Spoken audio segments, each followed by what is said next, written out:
అలసిన వానికి ఊరడించు మాటలు.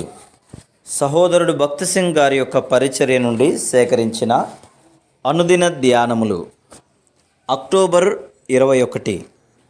మన ఆత్మకు లంగరు వలె నుండి తెరలోపల ప్రవేశించుచున్నది. ప్రధాన యాజకుడైన యేసు అందులోనికి మనకంటే ముందుగా మన పక్షమున ప్రవేశించెను. హెబ్రీలకు రాసిన పత్రిక 6వ అధ్యాయము 19-20 వచనములు. అపోస్తలుడు హెబ్రీ 6:19లో మన ప్రభువైన యేసుక్రీస్తును గురించి ఆయన మన రక్షణకు లంగరు వలె ఉన్నాడని మాట్లాడుచున్నాడు. ఈ నిరీక్షణ నిశ్చలమును స్థిరమునై మన ఆత్మకు లంగరు వలె నుండి తెర లోపల ప్రవేశించుచున్నది. పౌలు అతని తోటి ప్రయాణికులు రోమాకు వెళ్ళు మార్గంలో ప్రచండమైన తుఫాను ఎదుర్కొనవలసి వచ్చింది. అపోస్తల కార్యములు 27, 28, 29 వచనములు. వారు రాతి తిప్పలు గల చోట్ల పడుదుమేమోనని భయపడి ఓడ స్థిరముగా ఉండునట్లు ఓడ అమరములో నుండి 4 లంగరులు వేసిరి. మనం కూడా మన జీవితంలో ఎన్నో తుఫానులు, శోధనలు ఎదుర్కొనవలసి వచ్చును.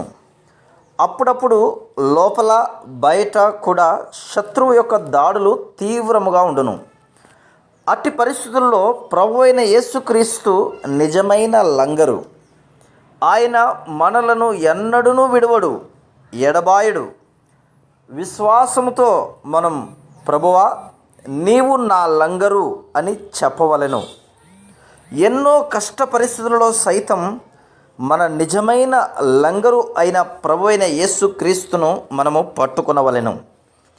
హెబ్రీ 6:14లో ప్రభువు నిశ్చయముగా నేను నిన్ను ఆశీర్వదింతును, నిశ్చయముగా నిన్ను విస్తరింపజేతును అని చెప్పుచున్నాడు.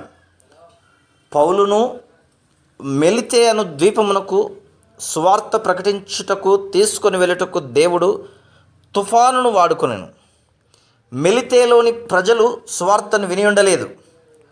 పౌలు యొక్క బోధ ద్వారా అక్కడ అనేక మంది తిరిగి జన్మించిరి. పౌలును అతనితోనున్న వారును రోమాకు వెళ్ళుచున్నప్పుడు వారికి కావలసిన వస్తువులను ఓడలో ఉంచిరి. ఈ విధంగా దేవుడు ఉన్నతమైన మరియు విస్తారమైన ఆశీర్వాదములను మనకు తెచ్చుటకు మన జీవితంలోని తుఫానులను దేవుడు వాడుకొనుచున్నాడు. అనేక మంది పాప క్షమాపణ పొంది పరలోకంలో ఏదో ఒక మూల స్థలం ఆక్రమించుకొందుమనే నిరీక్షణ కలిగి ఉండటంతోనే తృప్తి చెందుదురు. కానీ మనము సంపూర్ణుల మొగుటకు సాగిపోవాలనున్నదియే దేవుని కోరిక. హెబ్రీలకు రాసిన పత్రిక 6వ అధ్యాయము 1-2 వచనములు. మనం ఆత్మీయంగా పసిపిల్లలంగా ఉండకూడదు, కానీ సంపూర్ణుల మగుటకు సాగిపోవాలనను ఆశ కలిగి ఉండవలను. మన గత అనుభవములు అవి ఎంత అద్భుతమైనవైనను సరే వాటి యందు మనం గర్వించకూడదు. మనం ఆయన వాక్యమును పూర్తిగా నమ్మి ఆయన బలముతోనూ జ్ఞానముతోనూ ఆయన స్థాయి వరకు చేరుకొనవలెను.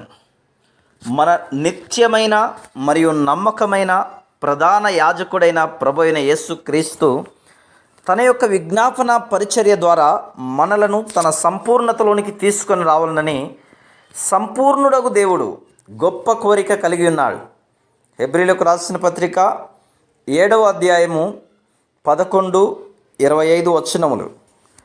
మనమందరము మన సొంత బలం ద్వారా మన శ్రమలను, శోధనలను జయించుటకు ప్రయత్నించదాం. తర్వాత మనమెంత బలహీనులమో దుర్బలులమో తెలుసుకుందాము. మన కష్టములు, శోధనలను జయించుటకు ప్రభువైన యేసుక్రీస్తు యొక్క విజ్ఞాపన పరిచర్యను కోరుకొనవలెను. ఆయన మన నిత్యమైన మార్పులేని ప్రధాన యాజకుడు.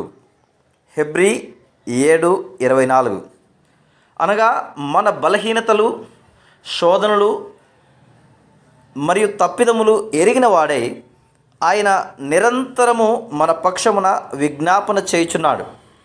కానీ ఆయన పరిచర్యను విశ్వాసముతో మనం అంగీకరించని ఎడల ఆ పరిచర్య మనకు విలువలేనిదిగా ఉండును. ఉదాహరణకు ప్రభు అయిన యేసుక్రీస్తు శిలువపై మరణించనని చెప్పినంత మాత్రమున మనము రక్షణ పొందలేము. ఆయన నా కొరకు కూడా శిలువపై మరణించి నా స్థానమును ఆయన తీసుకొని నా శిక్షను తీర్పును భరించెనని విశ్వాసముతో చెప్పినప్పుడు ఆయన బలి అర్పణ మన జీవితములలో ప్రభావము కలిగినదిగా ఉండును. అదే రీతిగా ఆయన మన కొరకు విజ్ఞాపన చేయుటకు నిత్యము జీవించుచున్న నిత్యమైన మార్పు లేని ప్రధాన యాజకుడని మనం నమ్మవలెను. మనము విశ్వాసముతో ఆయన మరణ, భూస్థాపన, పునరుద్ధానములను మరియు ఆయన ప్రధాన యాజకత్వమును మన మరణ, భూస్థాపన, పునరుద్ధానములతో అన్వయించుకునే ఎడల మనము సహాయము పొందెదము. అపవిత్రపరచబడిన మరుక్షణమే విశ్వాసముతో ఆయనకు మొరపెట్టి ఆయన విజ్ఞాపన పరిచర్యను కోరుకొనవలెను. Praise the lord.